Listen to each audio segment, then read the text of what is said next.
না, শব্দটা বিচ্ছেদ নয়, ব্যবচ্ছেদ। হ্যাঁ, আপনি ঠিকই পড়েছেন। উচ্চতর জীববিজ্ঞানের ছাত্র হলে সবচেয়ে ভালো বুঝবেন যে আমি ব্যবচ্ছেদ বুঝিয়েছি। জানেন কি ব্যবচ্ছেদের অর্থ? না না, শল্য চিকিৎসার ভাষায় নয়, সে আমিও জানি, আপনিও। শরীর বৃত্তীয় না হয়ে হৃদয় বৃত্তীয় যদি হয়, তার অর্থটা কত কঠিন আপনি জানবেন না কোনোদিন। কি করে ব্যবচ্ছেদ হয় আমি বলি। মর্গের কপাট খোলার মতো প্রথমে আমার পাঁজর ফাঁক করে আপনি দেখলেন অপরাধী একটা মন বসে আছে নিশ্চুপ। তাকে তুলে আনা হলো মৃত্যুদণ্ড প্রাপ্ত আসামির মতো। তবু সে প্রতিবাদ করেনি, শুয়ে গেল আপনার কাঁচির নিচে চুপচাপ শান্ত।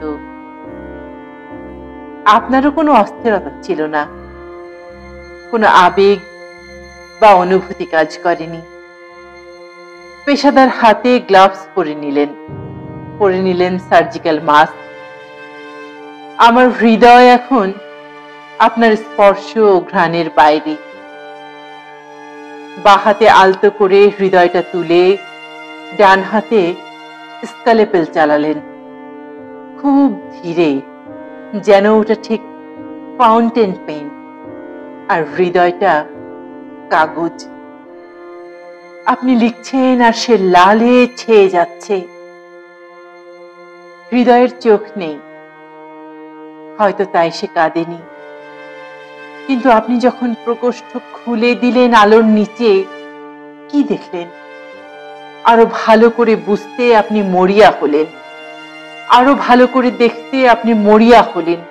খুলে নিচ্ছেন সবগুলো দেয়ালের একের পর এক ভালোবাসার ইট।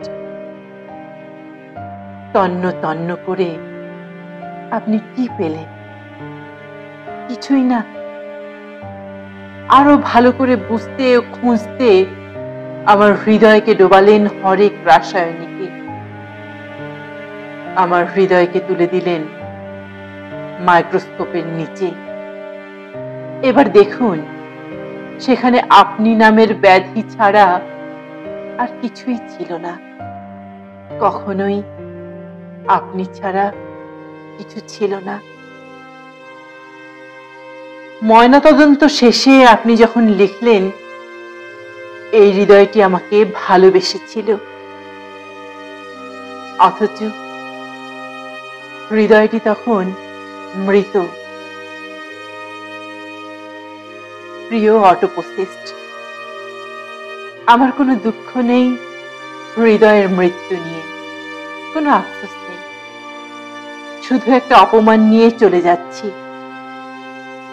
আপনি হৃদয়টি কখনো স্পর্শ করে বুঝতে চাননি, আপনি হৃদয়টির সুবাস বুঝতে চাননি, আপনি হৃদয়টিতে কখনো চোখ রাখেননি। যে হৃদয় আপনাকে ধারণ করেছে, সে হৃদয়ে বেঁচে থেকে কি লাভ বলুন? তবুও ভালো হৃদয়ের সান্ত্বনা যে এটা আত্মহত্যা ছিল না, হত্যা ছিল। হৃদয়, তোকে মহাপাতক হতে হয়নি, মহাপাতক হতে হয়নি।